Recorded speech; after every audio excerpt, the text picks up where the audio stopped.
Welcome to our channel. వంటింటి వైద్యానికి care of address అయిన మనతో పాటు ఉన్నారు డాక్టర్ మధుసూదన్ శర్మ గారు. సార్తో మాట్లాడి ఈరోజు మన కోసం ఎలాంటి మేకింగ్ వీడియో అంటే మన అందరికీ కూడా చాలా హెల్త్ ఇష్యూస్ ఉంటాయి. ఆయుర్వేదిక్లో ఎలాంటి ఐటమ్స్ తోటి మనకి మంచి వైద్యాన్ని అందించవచ్చు అనేది సార్ మనకి ఎప్పుడు చెప్తూ ఉంటారు కదా.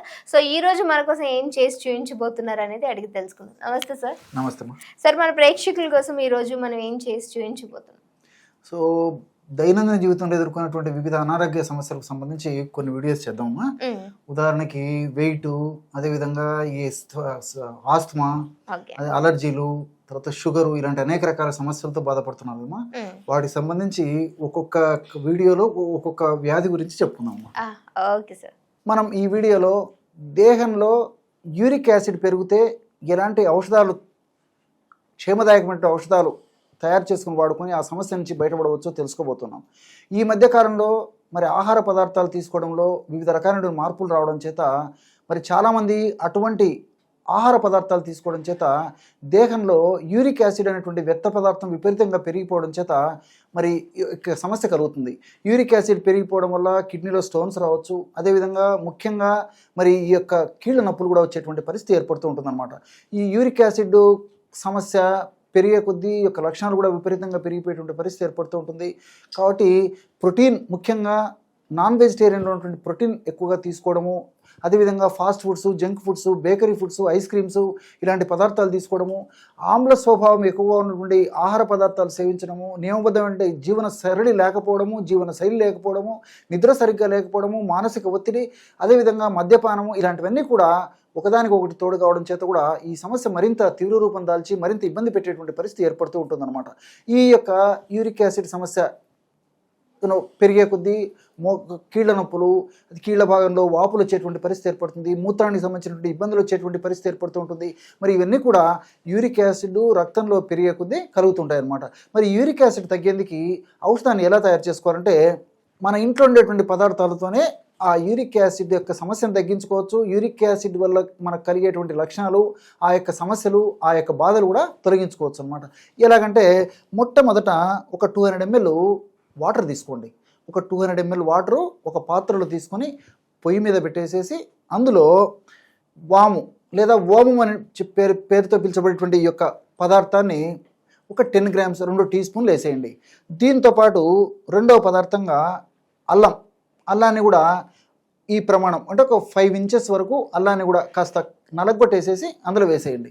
వేసేసి పొయ్యి మీద పెట్టేసి సన్న మంట మీద 200 ml నీటికి గాను కేవలము 100 ml నీళ్లు మాత్రమే మిగిలేటట్లు, అంటే అప్రాక్సిమేట్గా 100 ml నీళ్లు మాత్రమే మిగిలేటట్టు మరిగించేసేసి దించేసేసి ఉడగట్టేసేసి పెట్టేసేయండి. దీన్ని ఉదయం ఒక్క ప్రమాణంగా సేవించాలి. అంటే 100 ml కషాయం తయారైంది కదా, లిక్విడ్ తయారైంది కదా, 100 ml లిక్విడ్కి ఉదయం పూట ఒక 50 ml, ఆహారానికి ఒక అరగంట ముందు, అదేవిధంగా రాత్రిపూట ఆహారానికి కూడా ఒక అరగంట ముందు ఒక 50 ml ఈ యొక్క ఔషధాన్ని సేవిస్తూ ఉండాలన్నమాట. ఈ విధంగా క్రమం తప్పకుండా సేవించడం వల్ల చాలా చక్కటి ఫలితాలు కలిగేసి ఆ యొక్క యూరిక్ యాసిడ్ వల్ల ఎలాంటి సమస్యలు లేకుండా కూడా ఉంటాయి. ఆధునికంగా మనం ఆలోచన చేసినప్పటికీ వాములో అనేక రకాలైనటువంటి ఔషధాలు ఉన్నాయి, ఔషధ గుణాలు ఉన్నాయి.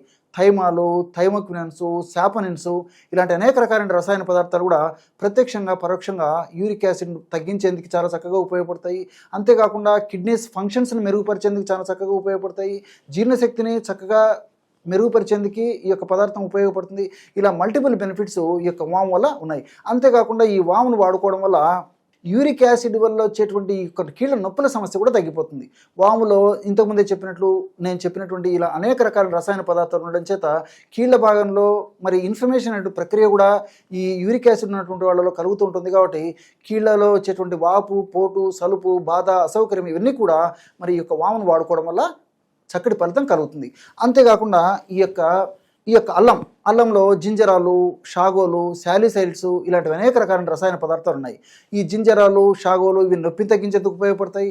అంతేకాకుండా ఈ శాలిసైలైడ్స్ అనేటువంటి యొక్క రసాయన పదార్థాలు దేహంలో ప్రోస్టాగ్లాండిన్స్ అనేటువంటి హానికారకమైన రసాయన పదార్థాల ఉత్పత్తిని తగ్గిస్తాయి. మన దేహంలో ప్రోస్టాగ్లాండిన్స్ అనేవి ఎప్పుడైతే ఎక్కువగా ఉత్పత్తి అవుతాయో ఆ యొక్క ప్రభావం చేత నొప్పి, పోటు, సలుపు, బాధ ఇలాంటివి ఉంటాయి. కాబట్టి ప్రోస్టాగ్లాండిన్స్ ఉత్పత్తిని తగ్గించి ప్రోస్టాగ్లాండిన్స్ యొక్క సమర్థతను కూడా నిర్వీర్యం చేసేందుకు మనకి ఒక అల్లం ఉపయోగపడుతుంది. కాబట్టి ఈ రెండు కలిపి మనం ఔషధంగా వాడుకుంటున్నాం కాబట్టి మల్టిపుల్ బెనిఫిట్స్ ఈ యొక్క ఔషధంలో కలుగుతాయి. కాబట్టి ఈ యొక్క ఔషధాన్ని దీర్ఘకాలం పాటు వాడినప్పటికీ అన్నీ మనకు సైడ్ బెనిఫిట్స్ ఉంటాయి, మరి ఎలాంటి సైడ్ ఎఫెక్ట్స్ ఉండవు. కాబట్టి క్షేమదాయకంగా వాడుకోదగ్గ దివ్యమైనటువంటి ఔషధం ఈ ఔషధం అంటే అతిశయోక్తి కాదు. Thank you so much sir, చాలా చక్కటి ఇన్ఫర్మేషన్ అందించారు. సో చూసారు కదా, మీకు కూడా ఎలాంటి హెల్త్ ఇష్యూస్ ఉండొచ్చు. ఒకవేళ మీకు ఏమైనా ఇలాంటి ప్రాబ్లమ్స్ ఉంటే డెఫినెట్గా దీన్ని ట్రై చేయండి. ట్రై చేసిన తర్వాత మీ వాల్యుబుల్ కామెంట్ అనేది, అంటే మీ రివ్యూ ఎలా వచ్చింది, మీకు ఇది యూజ్ అయిందా లేదా, సో ఇంకేమైనా మీరు ఏమైనా ప్రాబ్లమ్స్ ఉన్నాయా అవన్నీ కూడా మీరు రెక్టిఫై చేసుకుని మాకు కామెంట్ చేస్తే సార్తో డిస్కస్ చేసి ఆ వీడియో కూడా చేయడానికి డెఫినెట్గా మేము ట్రై చేస్తాం. ఇంకో వీడియోతో మళ్ళీ మీ అందరి ముందుకు వస్తాం. చూస్తూనే ఉండండి అవర్ ఛానల్.